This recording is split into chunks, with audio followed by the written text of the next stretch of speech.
listening to Sports Tuesday with Steve Manderson.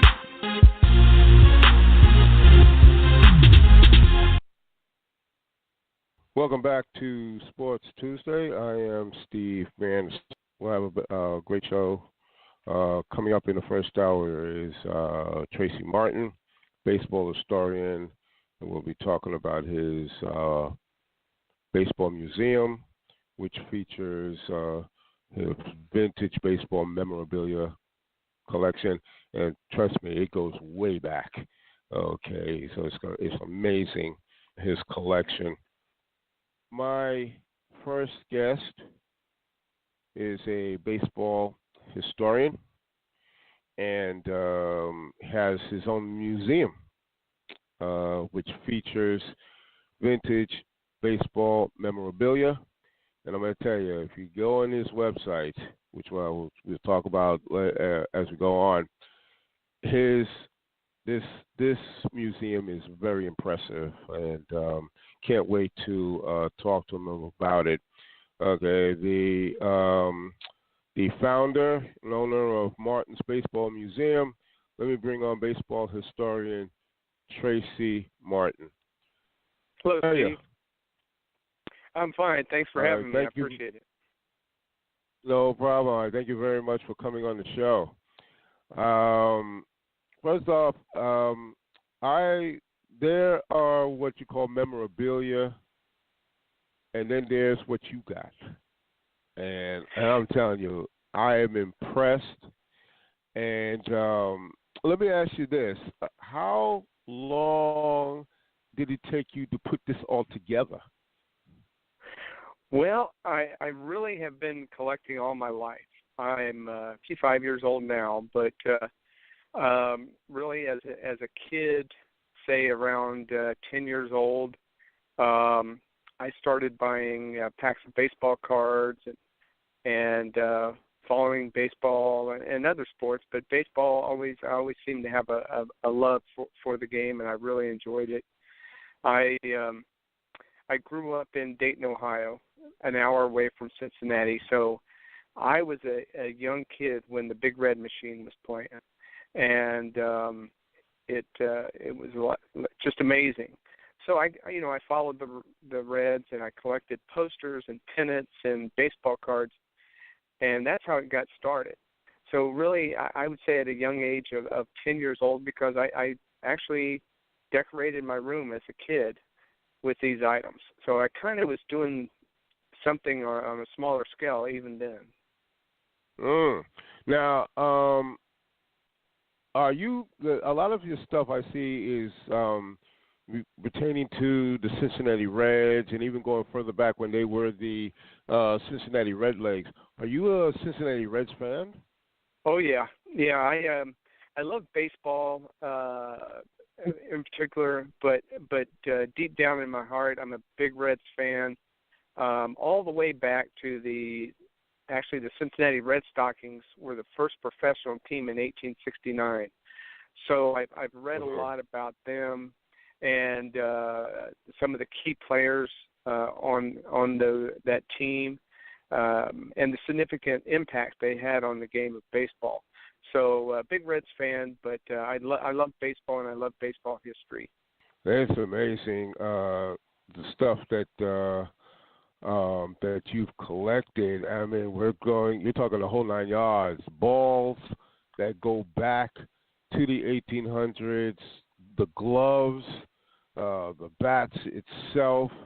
Now, how did you go about getting such items? You would think that some of the stuff that you have, I figured it'd be extinct and nowhere to be found. How were you able to get some of this stuff? A lot of this stuff. Well, that's a great question, Steve. I've been asked that a lot when I do exhibits and displays or give a presentation or a talk history of the game, and really it all started by accident as a hobby, just a carryover from it as a child. And when I got older, I always loved history too. just basic history of the world, our world that we live in. But I love baseball history. And when I got older, I realized baseball had this amazing past that I had no idea about. So I started reading and researching and looking at books, and I saw these images and photographs and tintypes of teams and players from the 19th century. And it threw me into a whole other world.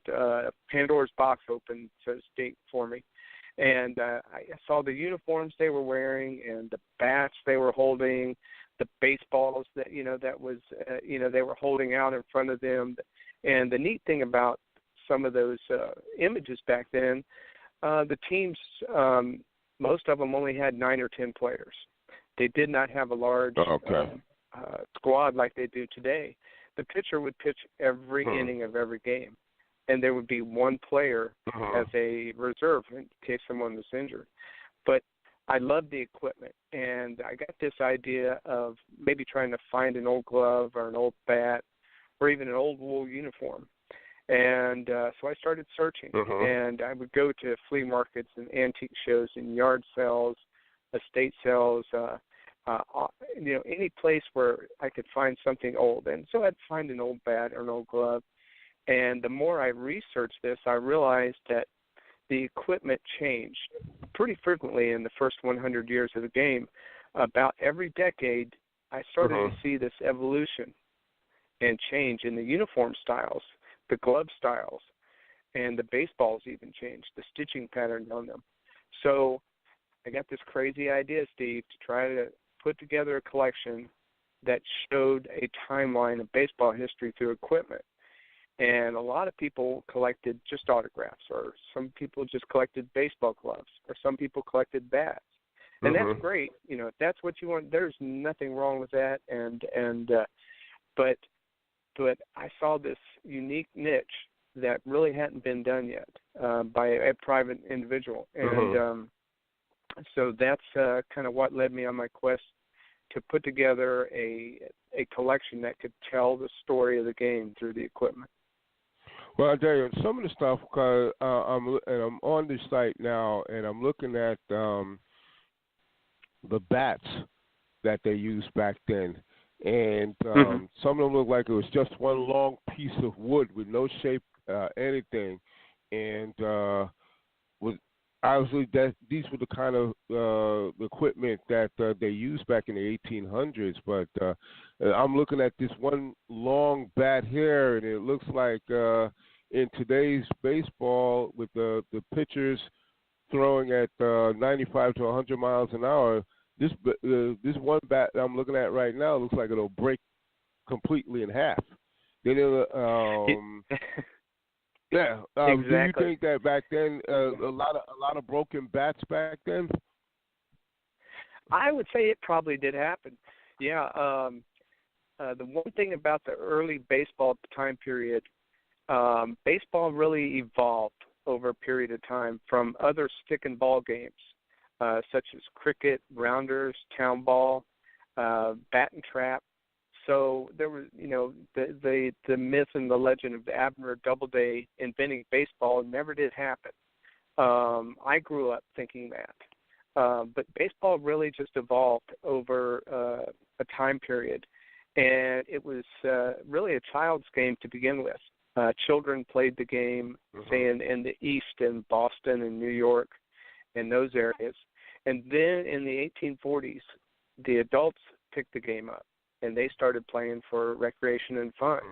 And they organized teams, such as the Knickerbockers. They were one of the first organized teams and played in the first organized game in 1846 on June 19th. And from there it grew. Other organizations and groups started their own clubs, firemen and other groups like that. So it really grew, but the equipment they had was very primitive. They had to make it themselves. The early equipment was actually made by members of the clubs. So they would, hand stitch a baseball. They would actually make a bat out of some type of lumber or timber that they had around. and a lot of their wives or mothers would actually sew and make their uniforms for them. Now, I'm looking at a photo here of you got a group of Louisville bats and some well-known bats. Kirk Gibson's bat from 1988, and I assume this is the bat that hit the game-winning homer in Game 1 of the World Series that year against Oakland. You also have Kirby Puckett's bat from 1987, Cal Ripken's bat. Actually, no, I'm sorry, it's Rick Dempsey's bat from when he was with the Orioles when they won the Champ 3. George Brett's, of course. My question to you is, when did the idea of the manufacturers for the Louisville bats come about? Well, what happened, Steve, was that as baseball grew, and then the Civil War came along in the 1860s, and primarily before that, baseball was just played in the East Coast, and after the Civil War ended, a lot of those players from the soldiers from the teams that they were playing this game as a recreation to pass the time. There was a lot of downtime during the Civil War.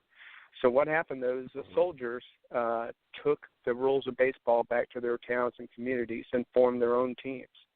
And thus brought the need for equipment. And actually there was a player that played for the Boston Red Stockings. His name was, you might have heard of him, Albert Spalding. Spalding Sporting Goods. He was a pitcher for Boston in the 1870s, and when he retired from baseball, him and his brother started Spalding Sporting Goods in Boston, and there was other players such as Al Reach, who started Reach Sporting Goods, and the George Wright and Harry Wright from the Red Stockings. They started making different types of equipment. So the need for equipment really grew after the Civil War when all of these clubs popped up around the country. And as far as the Louisville Slugger goes, what happened was that Bud Hillerick, his father owned a lumber company down in Louisville, Kentucky. And he was a young man, and he was following the club there in Louisville, and he would go to the games and watch the players. Well, there was a player, one of the star players on Louisville. His name was Pete Browning. And Pete Browning was kind of having a slump, so to speak, and wasn't hitting very well and seemed frustrated. And after one game, Bud Hillary came to Browning and asked him if he would mind if he made a baseball bat for him. And, he apparently, as the story goes, he said, "Sure, kid, that's fine." Probably didn't think he would ever see him again. But a few days later, Bud Hillary brought the bat there to Browning. Browning used it and had a great game and really felt comfortable with the bat and asked him to make some more. And within 10 years, the Louisville Slugger Company was making 1 million bats a year in the 1800s. It's just amazing. So it just took off like crazy. And so that's kind of the story of the Louisville Slugger. But other equipment evolved as well. Catcher's mask, the glove, shin guards. These items were all really developed by players for the need of the equipment. Well, with the bats, I saw with the Louisville Sluggers, they're more of a heavier texture than the bats that were used before the company started manufacturing these bats, and it was less. I see it would have been less chance of them breaking and everything. So, because with today's bats today, it's definitely it's a good thing because I can't see with the bats that were used before then, and those bats look very brittle. It's like hitting a baseball with a broomstick, pretty much. Exactly. And, yeah. Yeah. A lot of the players preferred a longer, heavier bat during that time period. It was a different style of game as well. originally the ball was delivered to the batter underhand. It wasn't thrown overhand originally. And this was in the 1840s to up until the 1880s. That's when the pitching styles changed from an underhand to a sidearm type of delivery to an overhand delivery, and the baseballs started coming in a lot faster. And after Louisville Slugger and some of the other manufacturers of equipment, Peck and Snyder and some other bat manufacturers started making the bats, they actually kind of really honed in detail, and players became a little more selective and picky with the quality of the lumber and also the style of the bat. They wanted something that was comfortable in their hands. Now I'm looking at the photo here of the baseballs that, which I love this photo because it shows how the baseball evolved over the centuries, from the 1800s up to present day. The very first one I'm looking at is so small it looks like a rock, and I'm like, wow, did they actually try to hit this thing? Because it actually looks like a rock. You're right. They varied in size because depending on the area you played, a lot of different areas, such as in Massachusetts, they had their own rules. They had the New York rules. They had in Philadelphia, the Philadelphia Olympics were playing in as early as the 1830s, a town ball and baseball style of game. And all of this equipment was handmade, and they had their own rules and they had their own specifications on the equipment. It really wasn't till the 1870s when the National League formed in 1876, and they really specified the size and dimension of the equipment, that it could not be any larger than a certain size, and the bats couldn't be any longer than a certain length, and the same with the glove style. So really, the baseball hasn't changed that much, Steve, since 1876. It's pretty much the same. The main change about the baseball was that originally the center of the baseball had like a Indian rubber or an eraser type of gum base to the center. And then in 1910, they put the cork center. They changed it to the cork center in the center of the baseball. And then the baseball became a lot livelier after that. We know that the home runs total started going up after that. And then a guy named Babe Ruth came along and changed the game forever. Yes, he did. Now, the present-day baseball, a lot of talk has it the way the homers of the balls are flying out of the ballpark, especially this year. I think they set records. They're saying that the ball now is kind of wound up too tight. Do you agree with that? Well, I have various baseballs from different decades, and I have brand new ones, as well as ones that have been around for quite a while. The new baseballs, they are extremely tight. They're really packed, and they have they've come a long way in winding the string inside underneath that leather cover, and also stitching the leather cover. Now, this is one kind of fact that a lot of people don't know, that everything in a baseball is manufactured by a machine up to putting the leather cover on. There's never been a machine or any type of equipment that can stitch the leather on a baseball. Every baseball, Steve, is stitched together by hand. So, wow, which is amazing when you think about it. I've seen there's YouTube videos on where you can watch these people stitching the baseballs, and they have a clamp. They turn the baseball ever so slightly, and they're stitching with both hands at the same time in just unbelievable speed. And they pull that the lacing extremely tight on the baseballs. But they've really come a long way with them. Whether or not they're juiced in some sort of way, I don't think so. I think a lot of things have changed in the equipment, the bats, Obviously, they've done a lot with the different, type of bats that they're using today. And players are just a lot stronger, and with their hand-eye coordination, I think that has a lot to do with it. It's amazing. I'll tell you, the balls are flying out. I think today's baseball is a combination of the ball being wound up tight and smaller ballparks. They call it Major League Baseball, but you go to places like I'm a Yankee fan, so I go to like Yankee Stadium, and it's like going to a minor league ballpark now. The dimensions, it's not just Yankee Stadium; it's all around.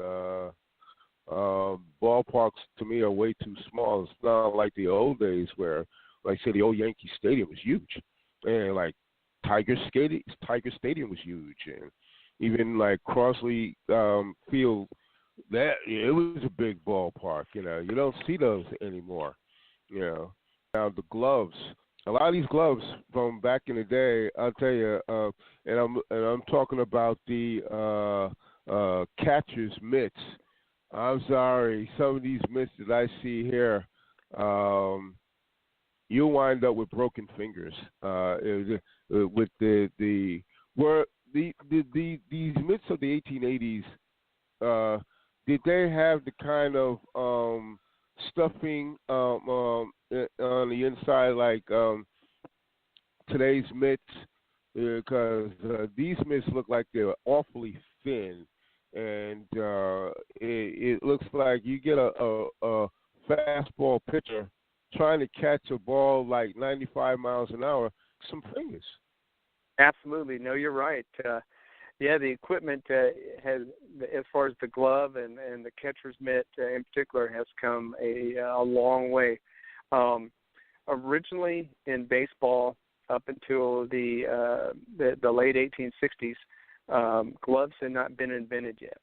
They used bare hands, and there was an extremely large amount of injuries back then. And actually, the whole reason that the mitts came along was that there were the injuries to the catchers. There was one story of a catcher that was catching for a pitcher named Candy Cummings, who pitched for the Brooklyn Stars. And Cummings was a pitcher in the 1860s and 1870s time period, and he actually is credited with being one of the first pitchers to throw a curveball. And when he started to throw this curveball, his catcher could not cleanly catch it barehanded, so he had to move in closer behind the batter to try to catch it on the fly. And he became injured. So he came up with the idea of taking a pair of workman's gloves and cutting the fingertips off of them so that he would still have mobility to catch the ball, but he had the leather portion of the glove on his palms for protection. So that's the first style of glove. And then later on they added the full finger type, and really around the 1890s is when that catcher's mitt you were talking about came along. But those early styles of catcher's mitts, Steve, they weren't flexible. They didn't have a pocket in them where you could, keep your bare hand behind you. How a lot of catchers catch, and they protect that bare hand. They had to keep the bare hand out right next to the mitt so they could trap the ball, actually. That mitt was just for protection. It wasn't meant to catch the ball. So they had to use their bare hand and time it just right to close that ball in there so it wouldn't bounce out of the mitt. So a lot of catchers kind of misjudged that, and like you were talking about those 90 mile per hour fastballs coming in from, say, like Walter Johnson or Christy Mathewson or Cy Young, that did a lot of damage to those catchers' fingers. I can imagine, because I'm looking at this, it's like, oh my God, this. In today's baseball, where you got guys like Chapman and Syndergaard that throws anywhere from 95 to 100, forget about it. Your hands will be so swollen if they're not broken. I'm telling you, it's crazy. And these mitts are like, oh my God. But that's what they had to do back in the day. Let me ask you this: as far as shoes, they didn't have cleats back then. Well, what did they? Were they regular shoes to play, or how did that work? That's a interesting question because there's not a lot of information written about the type of shoe that the ball players wore. The best evidence we have is from old photographs, like I was talking about earlier, because you see a lot of the players in the team type of photographs in the front row. They're sitting cross-legged, and so you can actually see in some of these images the bottom of the shoe. And believe it or not, there was actually some type of little metal stud, not necessarily a cleat like we know of today, but they did have some sort of little metal stud on the bottom of these shoes for some type of traction when they would run around the bases and try to make that cut around the bases. Now, the top portion of most of the early baseball shoes that you see was like a canvas type of material with pieces of leather sewn somehow or another. They had that leather stitched around the toe portion and the heel portion, probably for just added and longevity, so that the shoes would not wear out as fast. But they were a high top over the ankle, canvas style of shoe with a small cleat on the bottom. Well, the high top back then, I think sometimes maybe the Major League Baseball today should go revert back to the high top shoe to cut down on ankle injuries. I think Sure. That's in my opinion. They at least try that and see how that works. Now, the catcher's equipment. I'm looking at some of these catcher's masks, and I'm sorry, I can't see some of these masks. I cannot see these modern day catchers.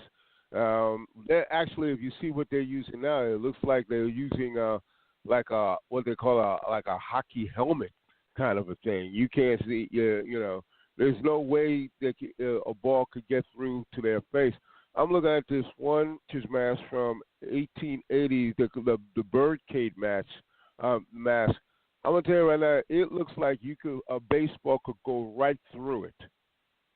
And you're right. Yeah. Seriously, yeah, because I remember a story that Yogi Berra once said that, and he had at that time one of those more updated masks. A pitch went right through his mask and broke his nose. Wow. Now, his mask had more wiring in it. This mask, can't forget about it. You're doomed. I mean, really. Right. And this is what they had to deal with. I'm pretty sure there's been a lot of history of catchers needing facial surgery after a game or two because a lot of them broken noses with these masks that they used back then. Yeah, you're exactly right, Steve. That was one of the first items after the glove came along initially for the catcher. The mask was the next piece of it that was invented, and literally was invented is the word. There was a player who played for Harvard University at the time, and his name was Fred Thayer, and he was co-captain of the club. And the catcher on the team, his name was Jim Tyne, and Tyne had been injured quite a bit this particular season. It was 1875, and Fred Thayer saw the need for some type of equipment. He was actually at a fencing match and saw the protective face guard that the fencers was wearing in this fencing match, and designed a catcher's mask for Jim Tyne to wear in a game. And it actually started getting some notoriety.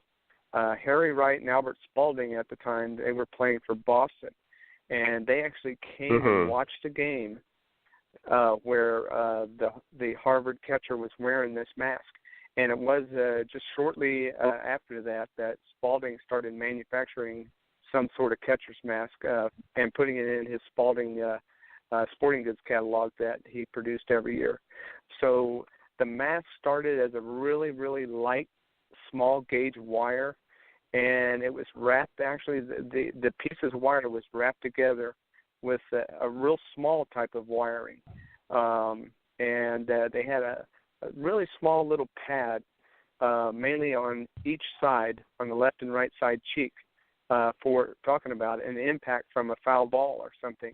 And that gives them a little protection when the mask would be impacted by a baseball and come against their face. But just like everything else, which is so fascinating to me about baseball equipment, the mask evolved. Later on, they developed, they experimented with all kinds of neat, different styles of mask. They added a side piece on the mask for ear protection and the side of the head. They actually added a small piece. I have one mask in my collection that has a piece of wiring down below by the neck for the throat. And some of the masks even had a piece of leather in the top portion acting as a sun visor. So, they were constantly developing different styles based upon the need and want by the catchers around baseball. And that's one thing that is really fascinating about collecting baseball equipment is that fact that it changed so often.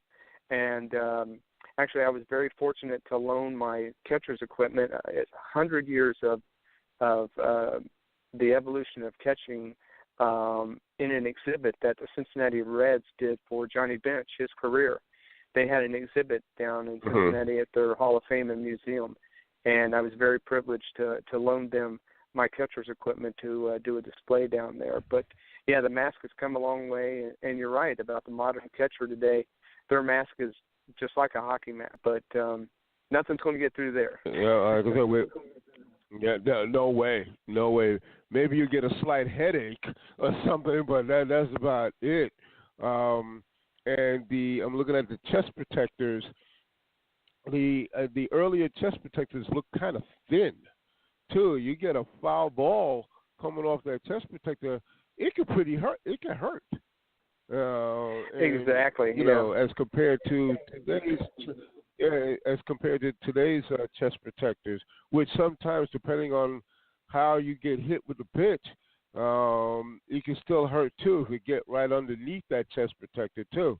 So sometimes, you still can't escape injury. It's the reason why they call the equipment the tools of ignorance, and I don't know where that came from, but so I've always said, why, when you've grown up playing baseball, why would anyone want the position of catcher? Because that is rough. You get beat up, broken fingers, foul balls off your head. It's crazy. They're tough guys. That you have. They are. There it is. And they're great managers, now, too. Well, that's true. They know pitchers. They know how to handle a pitching staff. And, just ask people like Mike Scioscia and Joe Girardi. A lot of times they get on him for the moves that he makes. But so far on a team that wasn't expected to go nowhere this year, and they're playing in the American League Championship Series. So who's wrong there? So the uniforms that a lot of the players pretty much, I guess it was what it was. Not like today's uniforms, although I do like sometimes when certain teams like to throw in a retro throwback jerseys and stuff, but nothing really particular about the uniforms itself. Not a whole lot.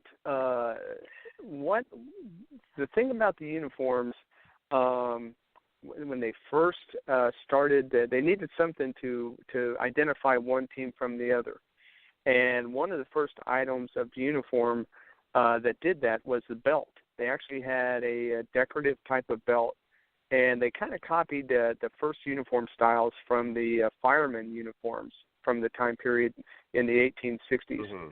Mm-hmm. But they wore the belt on actually backwards, and a lot of the clubs would have the initials of the team or the team's name on the front of the belt. And then later, they started wearing like a tunic or a bib front or a shield front type of uniform jersey made out of wool, a lot like the Civil War style uniforms. And it would have an initial of the club, either their nickname or the town that they were from. It wasn't until later on where they started putting the whole name across the front of the shirt. But the styles did change along with the style from the time period, I believe, because after that shield or bib front type of style in the 60s and 1870s, came along a pullover type of uniform jersey that actually laced up the top portion. It laced up with like a string or lacing, and then later on, around the turn of the century, you have like a high collar type of style that you see a lot of images of Honus Wagner, Ty Cobb, and those type of players.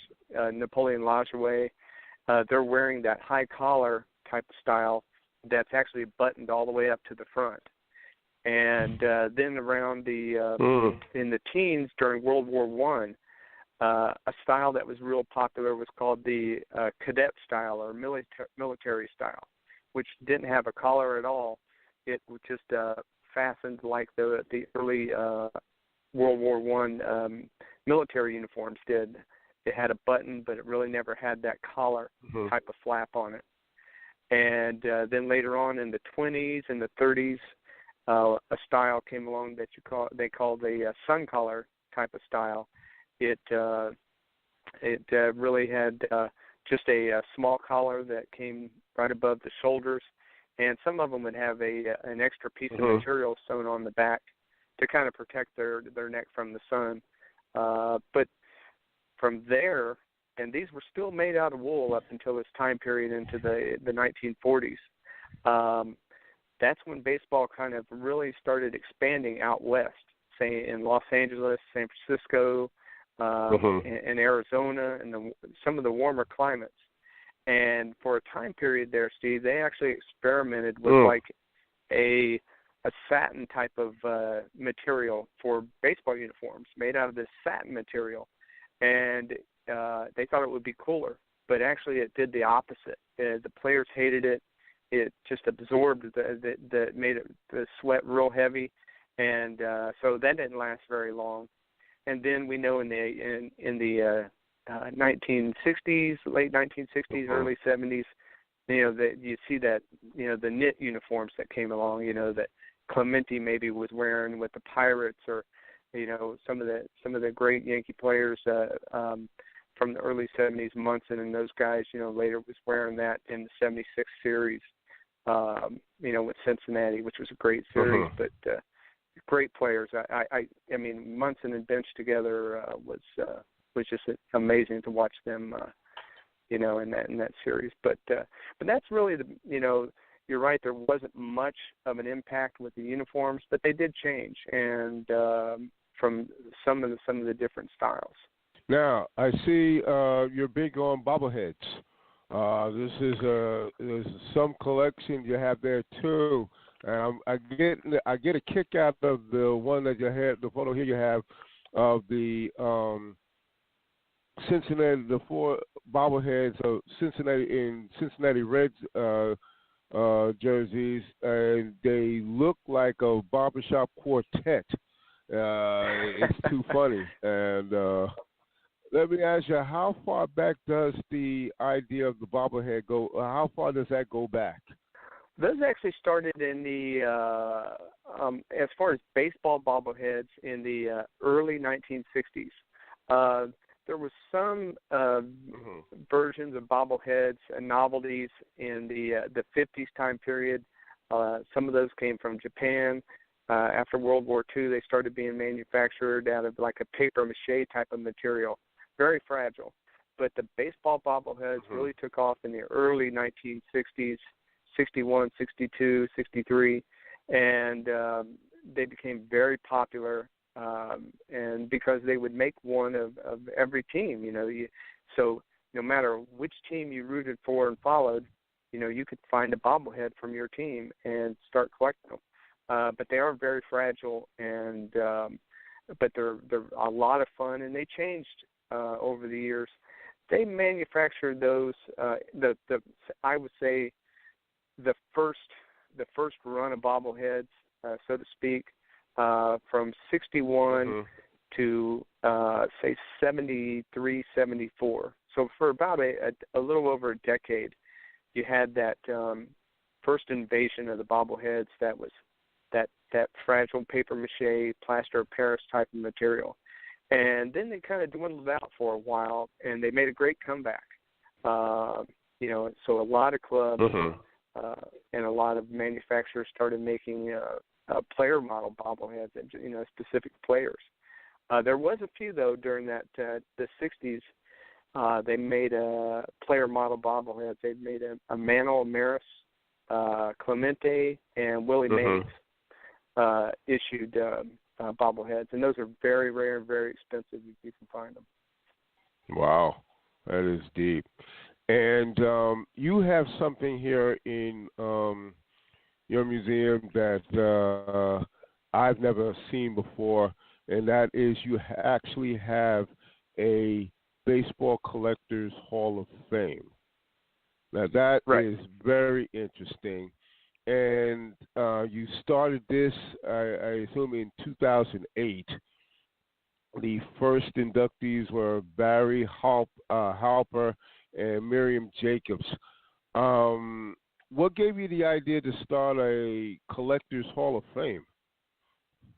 Well, I tell you, Steve, it really just to honor the people. I did an exhibit down in Dayton at the University of Dayton for their library.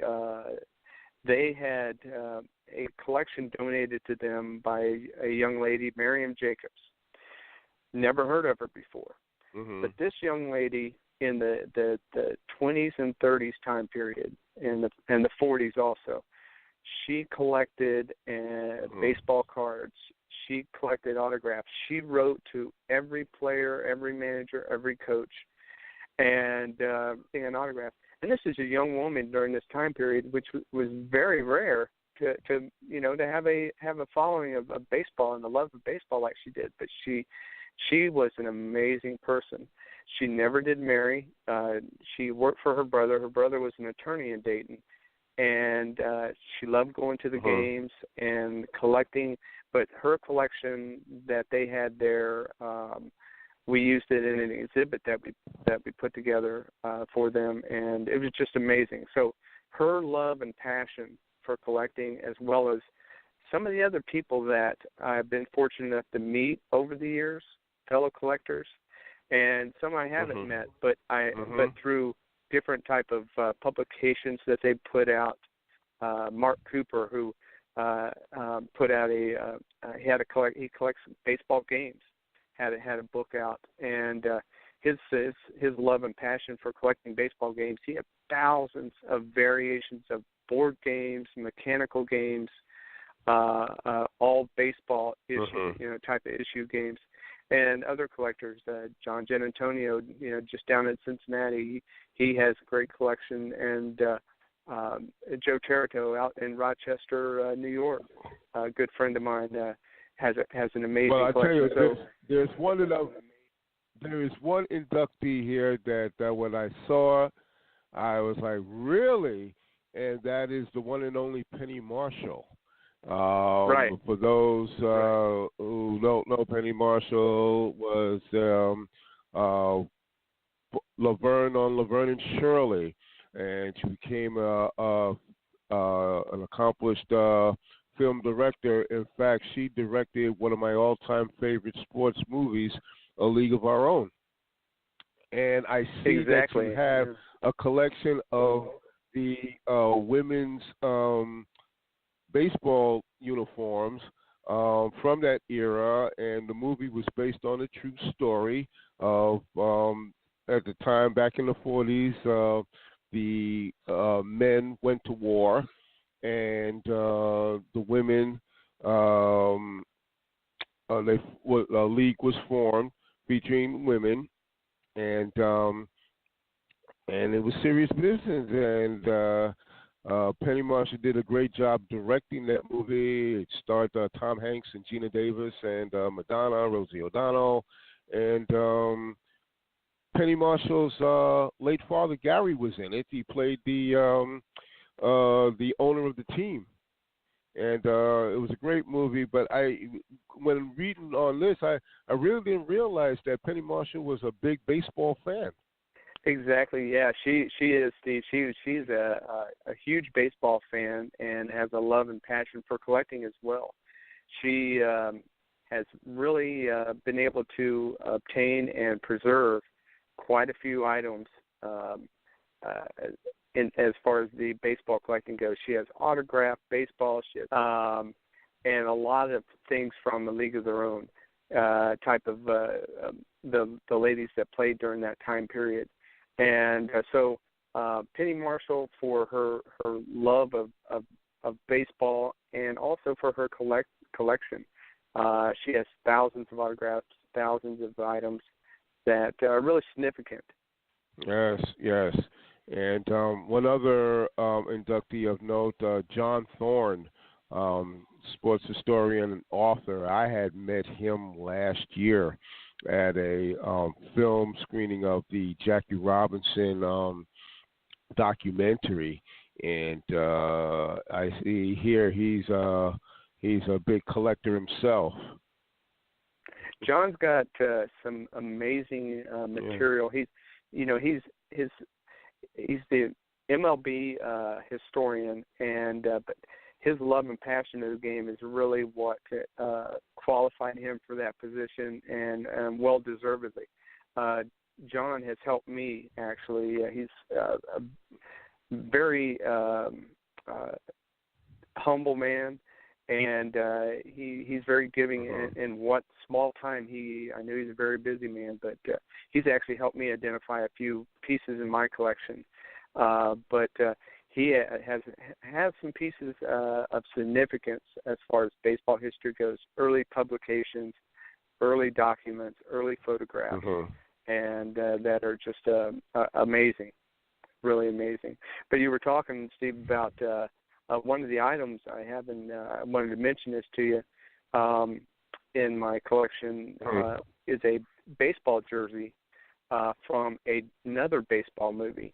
And it was made in 1976, and it was called Bingo Long and His Traveling All-Stars.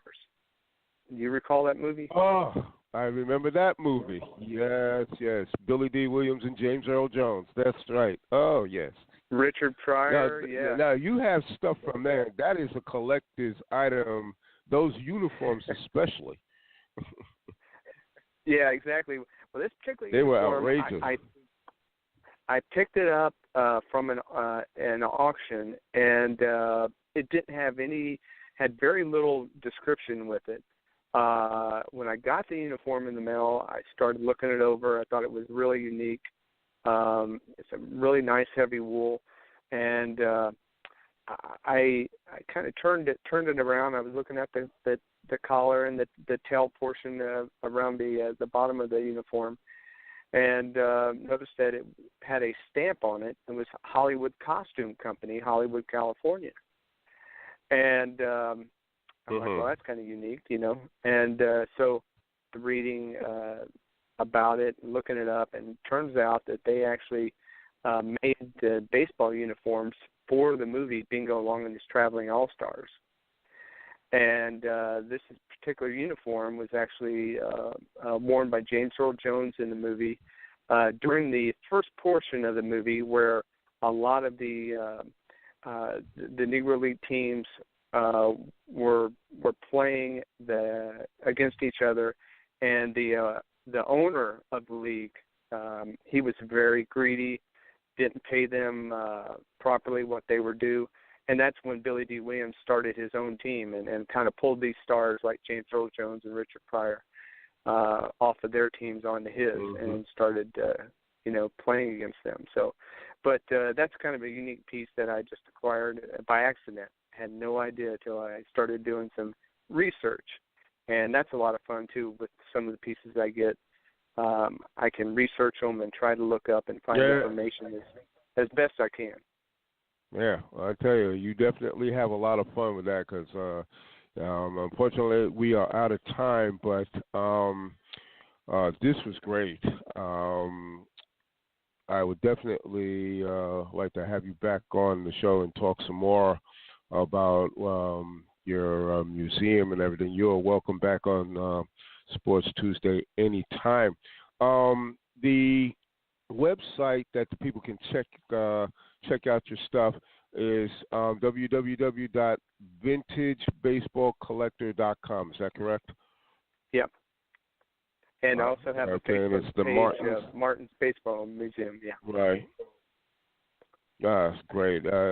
Tracy, it's a pleasure, man. And, I can talk baseball with you and history of baseball all day long. This was fun. Your website is fantastic.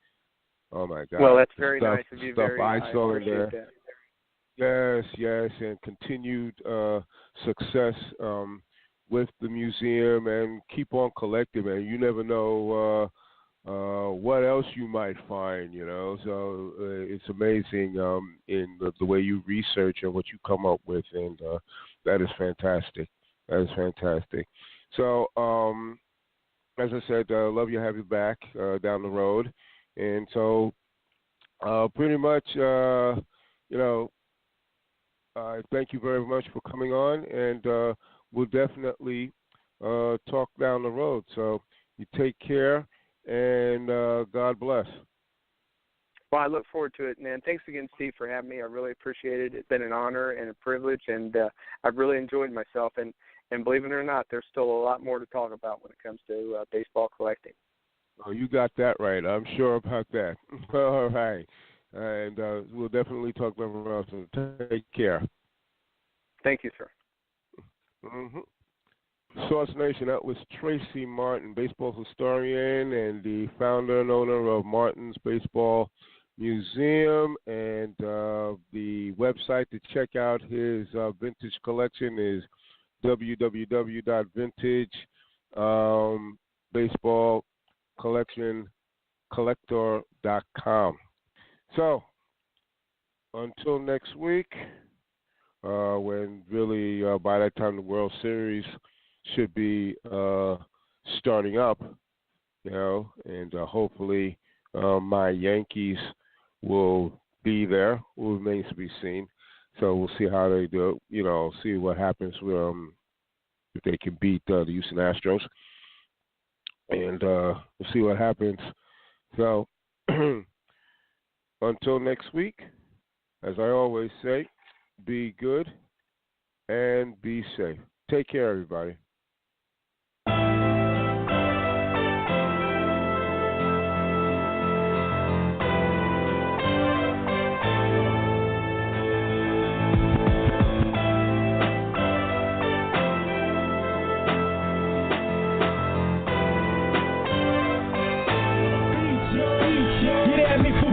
Yo.